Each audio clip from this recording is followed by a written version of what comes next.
Hello, welcome to the Word Cafe podcast. This podcast has been designed with curated content that centers on the power of words. Can we really do anything without speaking? Can we really do anything without the agency of words? Yes, that is what this podcast is all about.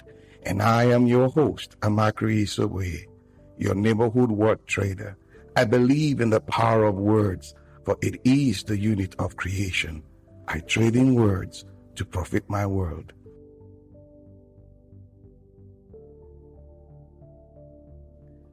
Good morning, good afternoon, good evening, good everything. Wherever you are listening to me on the planet called Earth, how are you all doing? Yes, beautiful. We're back in this space. You know, this beautiful space. This is where we come to lean on one another's experience and forge a positive path. I am happy being here with you again. Yes, this is our second episode on season 2 after our 100th episode. Yes, so we're back. Today I have an amazing personality on the show. Yes, you're seeing it on the screen already. We're going to be talking about leading from the heart with Crowley. Now, Crowley, he has an amazing story, an amazing background. But what really stuck to me, apart from what we're going to be talking today, is when I looked at his profile. He's a podcaster like me, and his podcast is in 156 countries. Yes, and he has taught in 9 universities. What is crying out there? Experience. Yes, he has seen it all within that space. He's on the show with us today. I know you want to see him like I want to see him too. And where is he? And there he is. Hi, Mark. Hi, I'm Amakri. I wish you had more energy.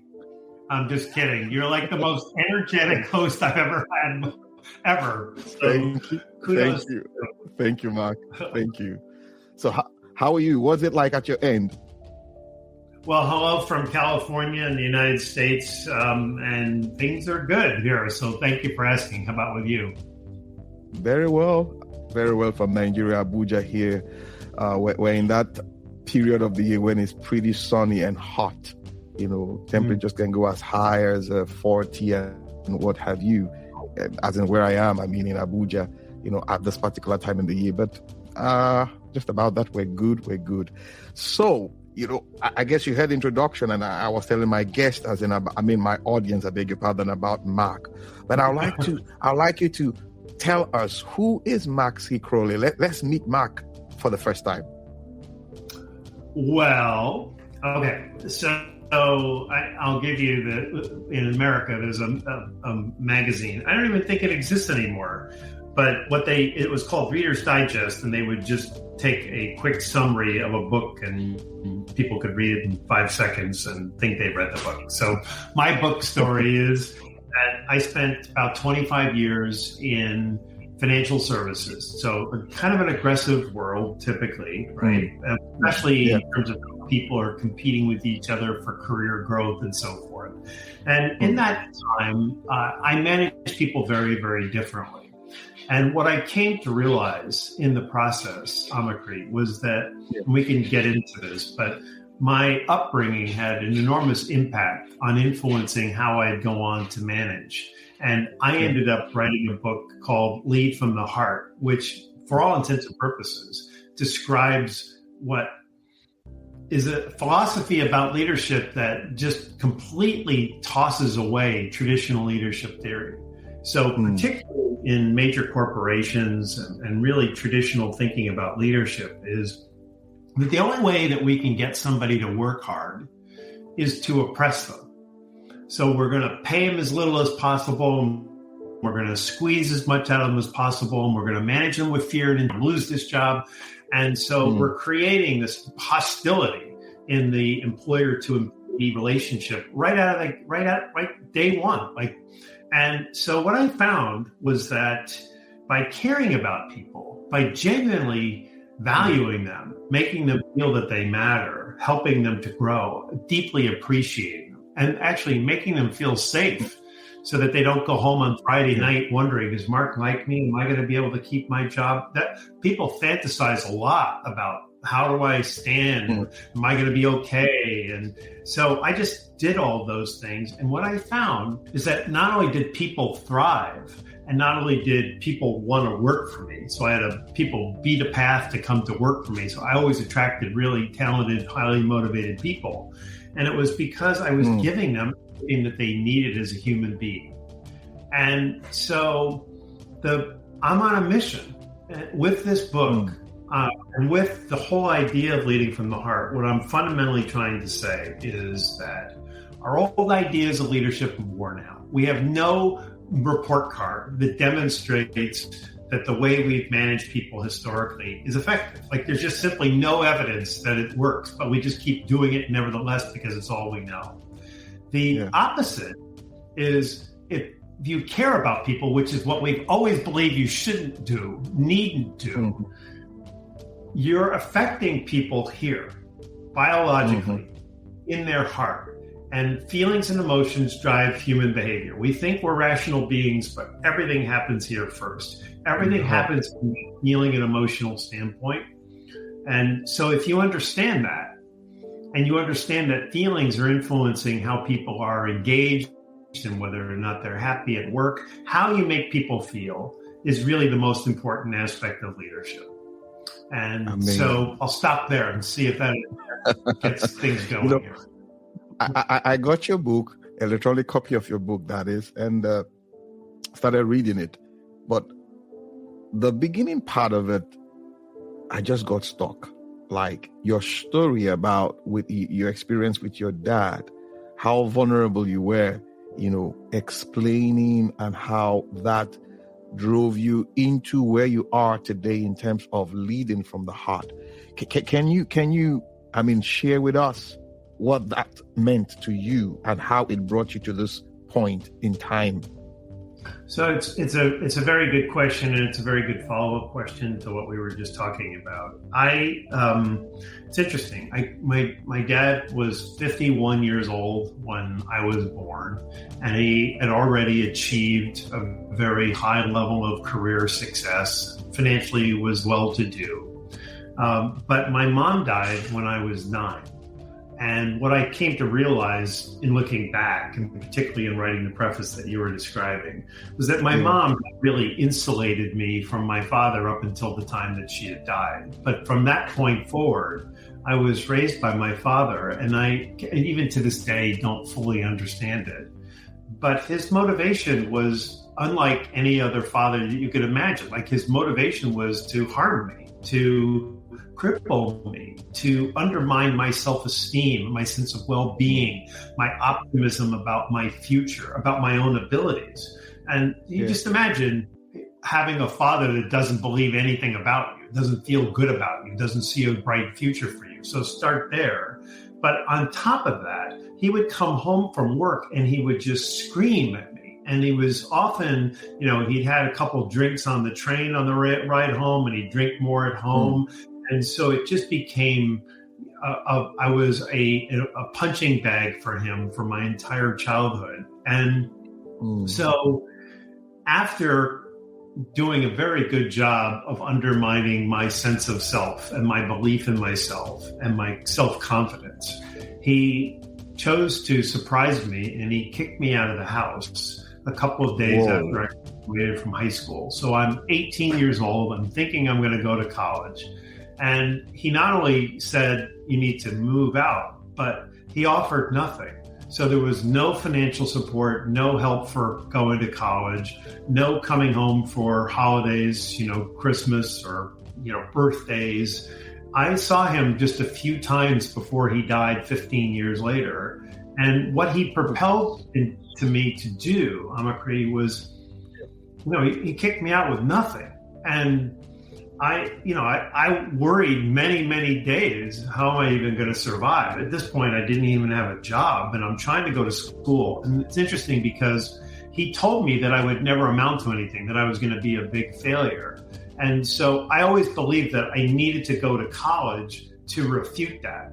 So if I didn't graduate, I would have been the abject failure that he promised me I would be. And if I did graduate, then I won the arm wrestle. Like I'm not the person you tried to tell me I was all these years. So it was a binary. Well, if you kick me out of the house with no money and no support and no job and no food, nothing, and no tuition, you've kind of made it really hard for me to accomplish that. But I did. And I don't know why they let me stay in college for the first year or so, because I basically, I just couldn't perform. But I got into a rhythm, I got a job, and I just started working and studying, and I graduated. And when I started managing people, I started to think about, like, the people that were graduating with me were going on to graduate schools and they had high hopes for their careers. And I was looking at graduation as if somehow I magically survived something. Like I still didn't feel like I deserved it, I earned it. And I'm looking at these people and I'm thinking, why are they so more confident about where they're going in life? Like, why are they using their degree as a stepping stone, where I'm feeling, God, by the grace of God, I've got a degree here and I'm so lucky because I'm this loser that I was always told I was. And I started looking and I realized the people around me had parents who loved them, cared about them, supported them, thoughtfully directed them, appreciated them, made them feel safe.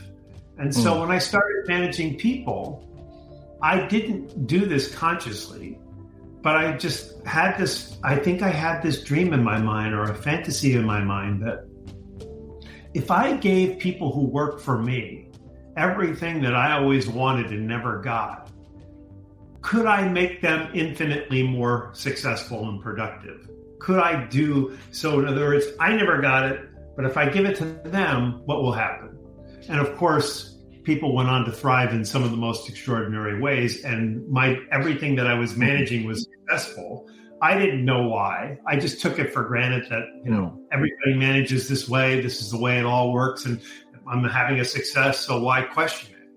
And I was in my 40s, early 40s, when somebody who had been working for me for almost 20 years said, "You realize you manage people very differently, don't you?" And when she started to pin down how I managed people in relationship to my peers and people that she'd ever worked for, it was only then that I realized, oh my God, I have been managing people in response to how I was raised.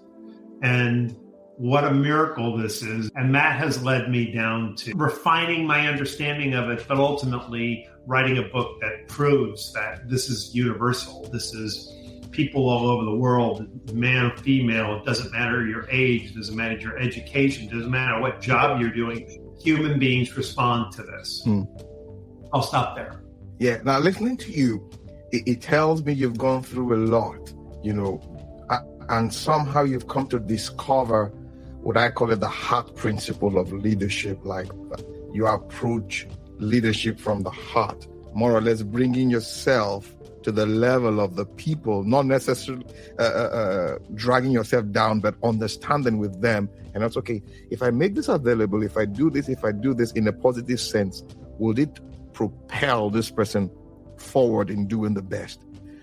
That is what you have discovered from what I'm hearing. Now, the question is, I know you've, from your experience and relationship and all that, you've come across a lot of leaders and all that.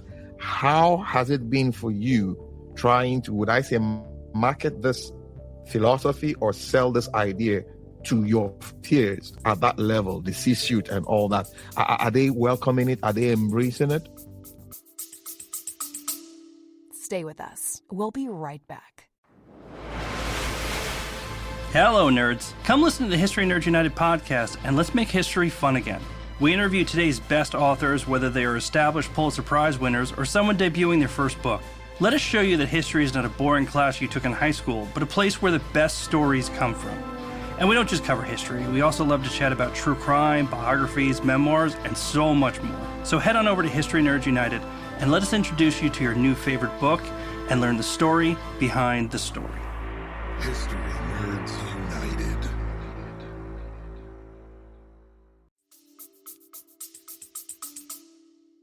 So it's such a fantastic question. And so let's start with the fact that I wrote the book in 2011 and just entirely rewrote the book. So the book that you've read is almost twice as long, and it's filled with a preponderance of new data that makes the whole thesis irrefutable. Like there's simply nothing anyone can say to me anymore to say, well, that won't work here, or that's crazy, or you won't get people to perform, all the kinds of things that people just instinctively think.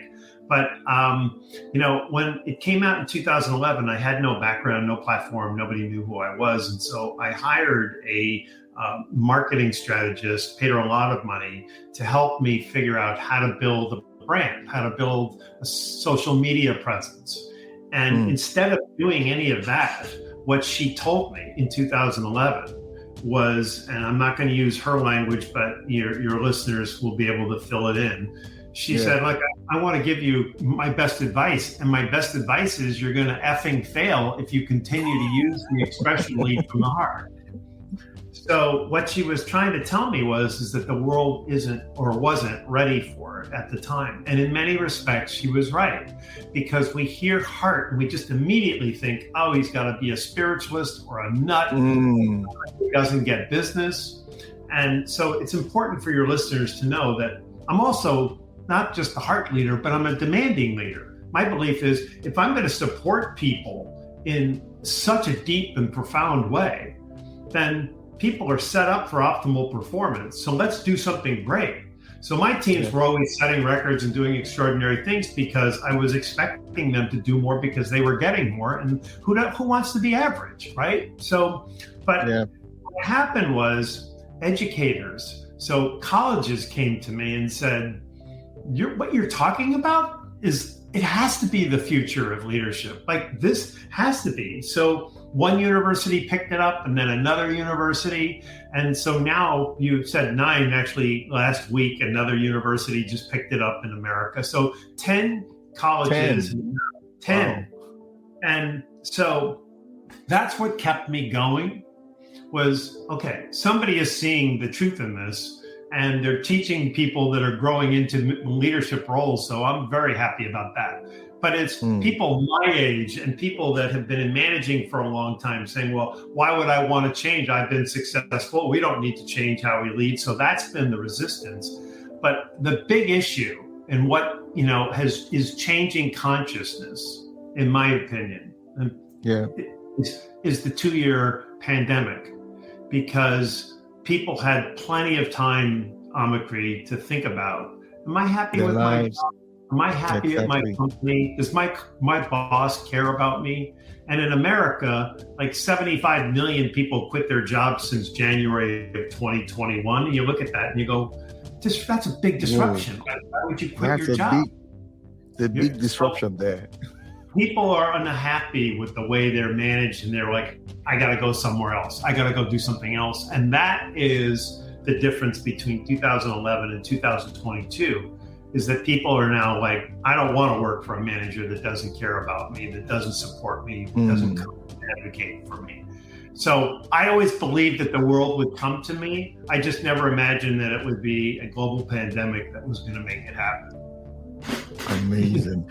I can, just looking at it from 2011, it's like it's been brewing. It's been brewing like a fine wine. And when it got to the pandemic, boom, it's like that conviction, that thing, you said, that is it. This is what I've been talking about. And somehow, the corporate space is becoming more, should I say, adaptable to this. Now, my next question is this. Why is it very difficult for us, I mean the C-suits, the good number of the C-suits now, difficult to embrace this thing called change with respect to leading from the heart? Why is it that difficult? It's a big question, and there's a lot of reasons for it. You use the word change. So humans, ultimately, we're going to be forced into change, right? You're right. It's the way the universe works. We're going to have to adapt. But by hook or by crook, we're going to resist it as long as we possibly can. That's human nature, right? So when you think about how we've traditionally managed people in our workplaces, it goes back so long, so that it's so deeply embedded. Like even as employees, we kind of think, well, I'm going to have to really suffer to go to work every day. Like that's the deal. I get a paycheck and I get to suffer, And so when somebody comes along like me and says, hey, actually, if you support human thriving, literally support human thriving in a way that biologically, physically, anatomically leads people to feeling superpowers. I'm ready to go. I'm excited about this work. I'm excited about what we're going to be doing. Then you're going to get this extraordinary productivity. That's a hard sell for people because the belief, wait a minute, you're saying be kind to people. You're saying, be supportive of people. No, we need to oppress people. I mean, look what Elon Musk is doing in his company right now. He comes in and he buys the company and he sends out midnight emails and he tells people, if you're not willing to work 24/7, then quit.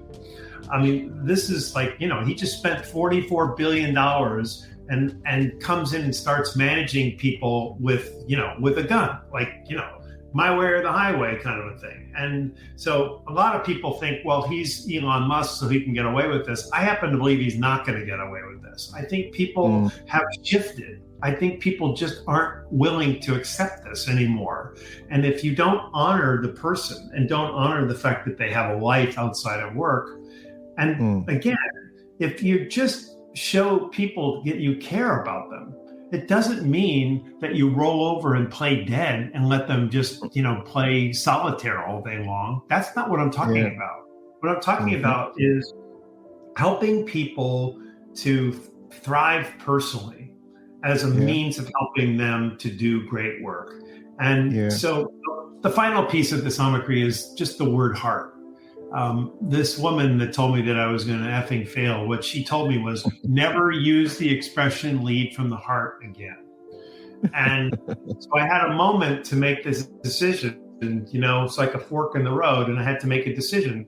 Am I going to forfeit that? But what I believe is, and what science is now showing, is that the heart and the mind are in constant communication, with the heart sending more communication to the brain than the other way around. The inference is that we're having this conversation and you're having a feeling inside. And the feeling is, I like this person. I'm enjoying this conversation. So your mind says, keep going, let's have this. Or you're saying, I don't like this person. It doesn't start here. It starts here. And so if our feelings are motivating our behavior, then we should be completely readjusting how we lead. But you pitch that to somebody who's a 60-year-old CEO and they're saying, well, I got to the top of the company by being somebody totally different. And they're afraid that if we care about people, that they're going to get soft around the middle and they're not going to perform and they're going to get fired because shareholders are going to get mad because they were too kind and nice to people. And that's the fantasy. It's not what I'm talking about. I'm saying support people in a way and still set high expectations. And when you value people and truly authentically support them, they will produce extraordinarily. You'll actually get better performance on every possible level. What I hear you say here is people care when you care, as in they turn around, they listen to you when they know that he or she cares, like they really care for my good, for my success. So more or less now, being part of the organization, I mean, I have a future because this organization cares about me. So it's not just about work. It also looks at my progress, as in my development and my becoming a better person. That's what I hear you say. I was listening to Perry Teams, a big name within the HR industry too, as in, I think it's in the UK. Yes, it's in the UK. And he was saying something about exactly what you just said now, but he didn't use the word heart, but rather now painting the picture of an individual who works for an organization. He has his own, should I say, dreams, aspirations, and all that. The organization also has that. But there is this intersection of desires, and the organization is concerned about his desires and investing in him, showing that concern. And he or she now, in turn, returns that favor. But it's like sowing a seed. When you sow a seed, it doesn't come back in piecemeals. You sowed one grain, it comes back multiplying in thousands. That was the kind of picture he painted, pointing to what you just exactly wrote in your book about leading from the heart.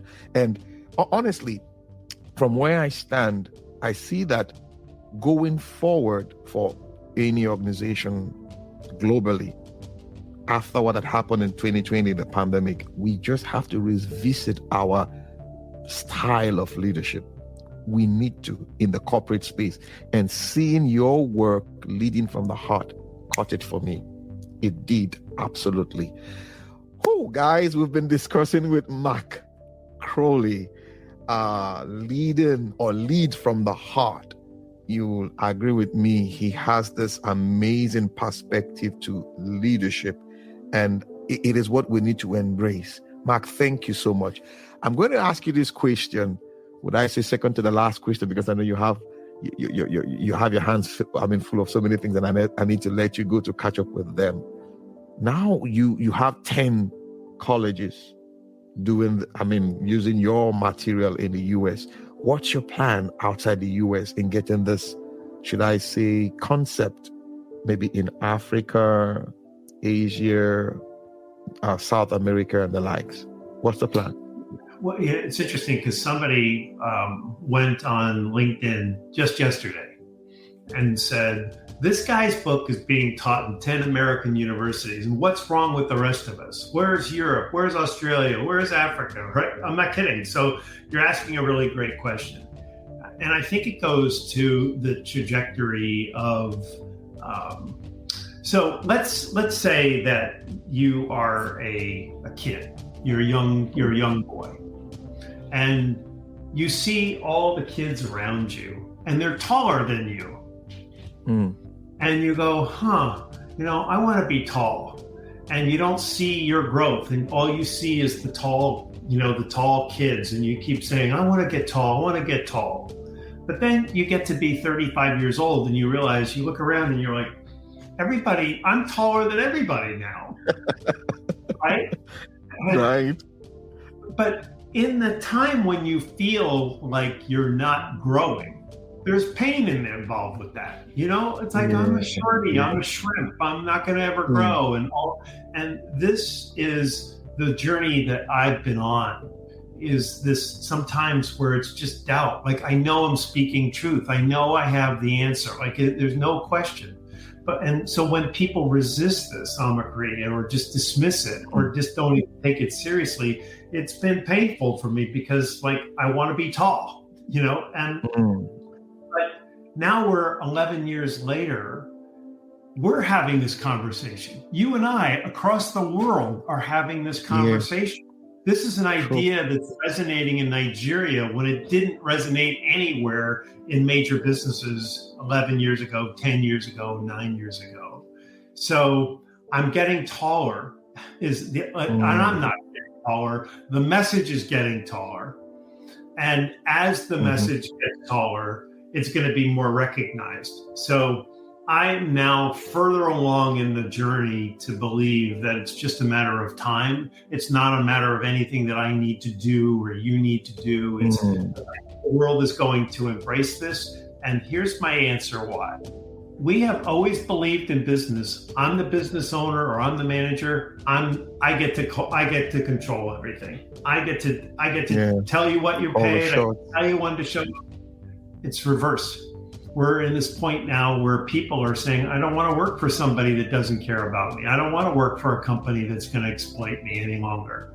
So it's forcing from the bottom up leaders to take a new look at this. And I think, the benefit for me is I've been talking about it for a dozen years. I'm not just jumping in with something new saying, hey, try this, maybe this will work. Like this, I have the answer.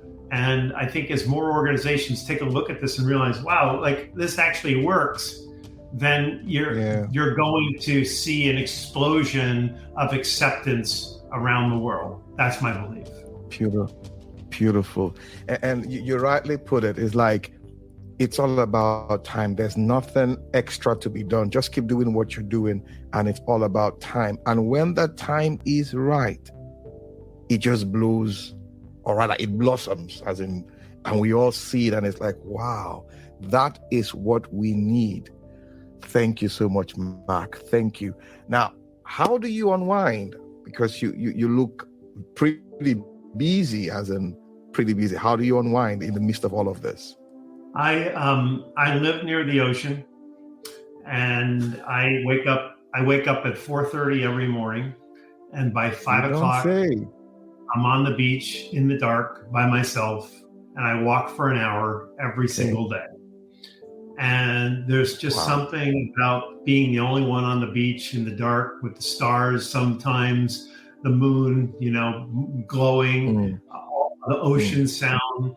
It's just a joyful, spiritual way for me to begin my day. And if I don't get it because something's happening or I'm traveling, it's like something's missing.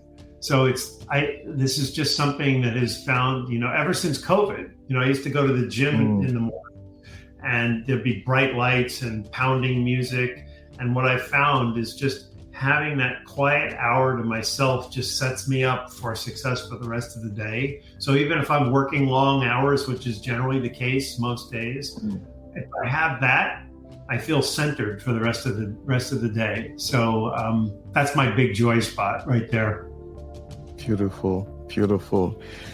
One last question before I let you go. I said two, but I need to throw in this one.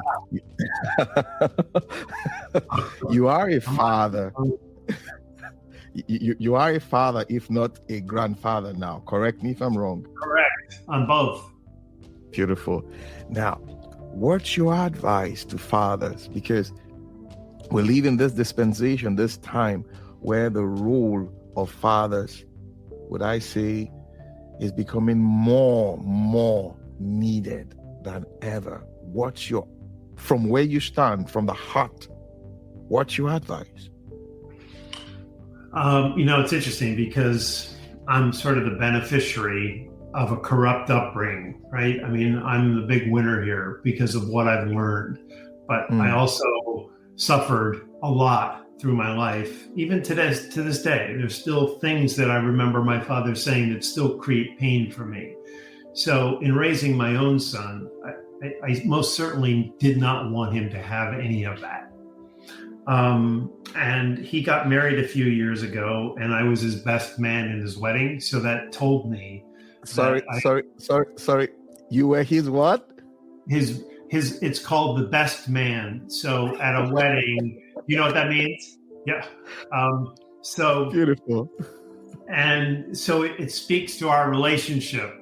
It's and so my advice is, it's interesting because this is true as adults. We think we outgrow this, but what we've learned is that you and I, as human beings, we need a positive ratio of at least 4-to-1 positive emotions to negative emotions every single day in order to thrive. And when we don't get that, we get mental illness, we get physical illness. It's true in relationships. If you're married, you and your wife need to have at least 4, maybe even 5-to-1. So we think, there's sort of this model that parents need to be strict and dictatorial and, even oppressive in some respects. And what I have found is that children are not yours to own. They're yours to help grow, and then let them go like you let a dove go into the sky.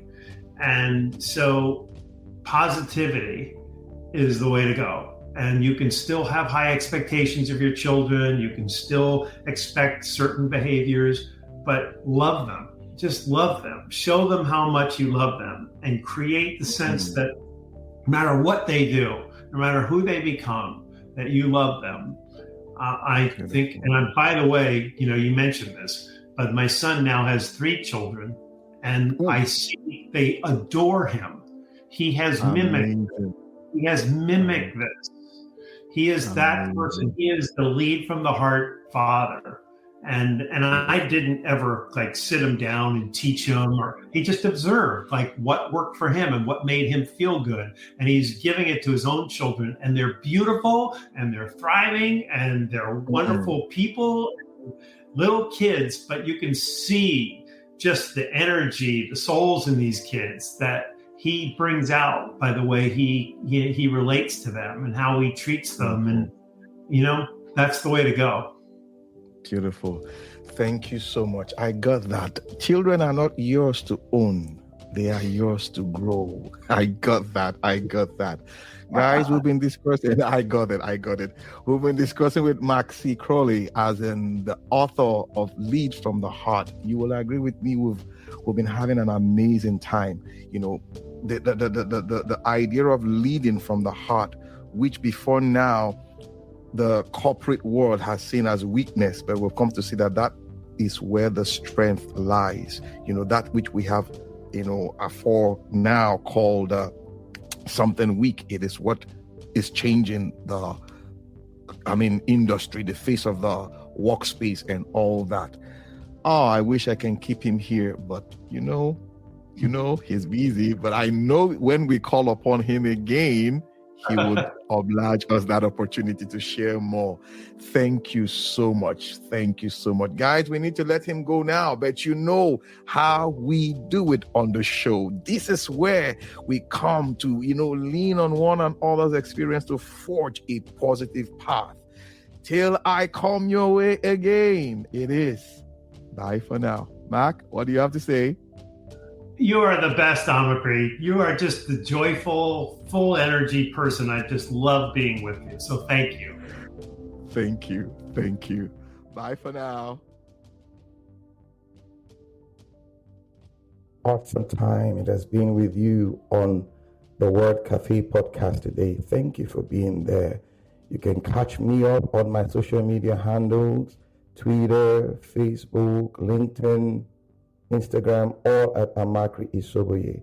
Also, you can get copies of my books, A Cocktail of Words, The Color of Words, and my HR notebook on Amazon and on Robin Heights online bookstores. You can also subscribe to my YouTube page at the same address. Yes, till we see you again. Bye for now.